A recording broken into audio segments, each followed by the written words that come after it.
మీరు మోసపోయినప్పుడు already married అయిన person మిమ్మల్ని మోసం చేశాడని తెలుసుకున్న తర్వాత మీరెందుకు పోలీసులను ఆశ్రయించలేదు? బట్ మేము అందుకు వెంటనే వ్యతిరేకంగా, ఆయనకి అందుకు చెప్పాం. భిన్నంగా ఆయన మీ మీద కంప్లైంట్ ఇచ్చారు. కొన్ని ఫొటోస్ని కూడా అక్కడ చూడొచ్చు, ప్లకార్డ్స్ని కూడా పట్టుకున్నారు. కావాల్సింటే స్క్రీన్ మీద ఒకసారి ఆ ఫొటోస్ని ప్లే చేస్తే చూడొచ్చు.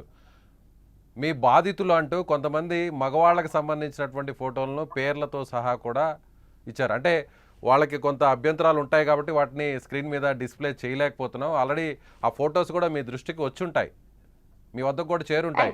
మరి యాక్చువల్లీ వాళ్ళందరూ దాదాపు నలుగురు మగ ప్రాంక్ వ్యక్తులకు చెప్పాలంటే సంబంధించిన, మగవారికి సంబంధించిన ఫోటోల్ని ప్లకార్డ్స్ పట్టుకొని మీ ఫోటోలతో సహా, మీ తల్లిగారు మీ ఫోటోలతో సహా కూడా వాళ్ళు అక్కడ ఆందోళన చేశారు, నిరసన తెలిపారు. దానిపై మీరేమంటారు? ఇలాంటి సంబంధం లేదా అసలు? టు బి ఫ్రాంక్ చెప్పాలంటే ఆ ఊర్లు గాని ఏం తెలీదండి. ఆళ్ళు ఒరిజినల్ పాలకొల్లు. అండ్ పక్కన ఫోటోలు పెట్టుకొని ఎవరైతే ఉన్నారో వాళ్ళందరూ చర్చికి సంబంధించినోళ్ళు. మొగతను ఒకడున్నాడు చూసారండి నిల్చున్న వాళ్ళు కాదు, సన్నగా అని. నీలిమ గారు నేను అడిగేది అక్కడ నిల్చున్న వ్యక్తుల గురించి మాట్లాడట్లేదు. వాళ్ళు డిస్ప్లే చేస్తున్నటువంటి ఫొటోస్లో ఉన్న వ్యక్తులకు మీకు ఎలాంటి సంబంధం లేదా? లేదండి. వాళ్ళ రిలేటివ్సేనండి. చెప్పింది గూడా వాళ్ళ రిలేటివ్సే. వాళ్ళ సొంత పెద్దమ్మ గారండి. ఇంకొక అతను కార్ డ్రైవర్ అండి. ఇంకొక ఆవిడ వాళ్ళ చర్చ్ గల మనిషండి. ఇది ఆ ఫోటోలో ఉన్న వ్యక్తులు. అవునండి. మరి ఆ 12 ఫోటోలో ఉండే మందిని మీరు అబ్బాయి మోసం ఒక అబ్బాయి. చేశారు అని ఒక ఇంత పెద్ద ఆరోపణ ఎలా చేస్తారు? అందులో అతను పాస్టర్గా పనిచేస్తున్నాడు అంటున్నారు, అతనే మిమ్మల్ని మోసం చేశాడు అంటున్నారు, నమ్మించి మోసం చేశాడు. అవునండి. ఆల్రెడీ మొదటి పెళ్లి విషయాన్ని కూడా గోప్యంగా ఉంచాడు, పిల్లలున్న విషయాన్ని కూడా చెప్పలేదు.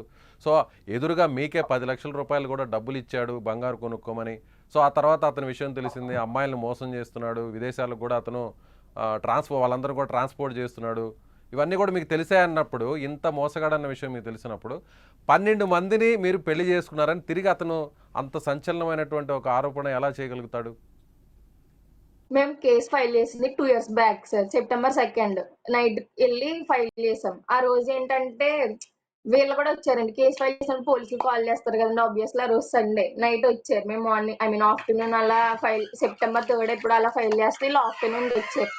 ఆఫ్టర్‌నూన్‌కొచ్చి పోలీసులు అన్నారండి. ఇంక అంతా మాకు ఫర్‌గా మాట్లాడారు. అమ్మాయి ఇది తప్పమ్మా. ఇలా అమ్మాయిల్ని ఇలా మోసం చేయకూడదని మాకు ఫర్‌గానే మాట్లాడారు.